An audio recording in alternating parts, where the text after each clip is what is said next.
G'day guys, it's your host Holy Critic, and I'm going to be brief in this episode because I've got a date with Quentin Tarantino's Once Upon a Time in Hollywood tonight, and I really don't want to be late. So, Blind Man's Bluff is a 1992 mystery thriller starring veteran TV movie actor Robert Urich. He plays history professor Thomas Booker, who cruelly lost his sight 4 years ago. To cope with the trauma, he frequents a psychiatrist, but it does little to alleviate his embitterment. Tom constantly ruminates about the love of his life, Caroline, who abandoned him in his weakest moment. And just to add insult to injury, she's now cozied up to his supposed best mate, Frank, who's played by Perlman. Talk about sleazebag.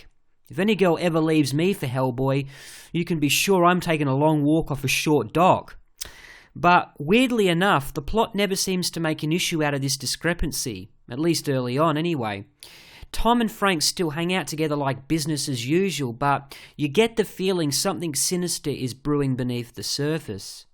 It doesn't take long for the story to find traction when close friends and family of Caroline start turning up dead. Straight away the circumstantial evidence points to Tom. He certainly has all the motive in the world to get back at his disloyal ex-girlfriend, but charging him with the crime is not that simple. There's never been a blind serial killer, at least as far as I know, and the way in which these people are being murdered is well beyond Tom's capabilities, so to speak. Blind Man's Bluff has all the trappings of an Alfred Hitchcock suspense masterpiece, but sadly it fizzles out by the end. It opts for an unwarranted twist ending for the sake of sensationalism. You're supposed to guess who the killer is, but none of it adds up once it's all said and done. In a real-life context, there's no way it couldn't have been Tom.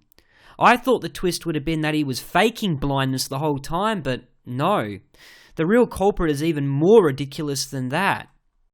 While watching Blind Man's Bluff, I was constantly reminded of superior classics like Rear Window and Vertigo. This one doesn't even hold a candle to those two, which is why I can only give it a final rating of 2 Halos out of 5. I can't say that I was all that convinced by the performances here either, and the story felt like a cheap knockoff, to be honest. My recommendation is, just watch those originals instead. You'll feel way more satisfied, trust me. And on that note, I must depart you now for a movie that's worthy of a trip to the cinemas. Enjoy the rest of your week, and I'll see you again on the next episode of Quick Reviews.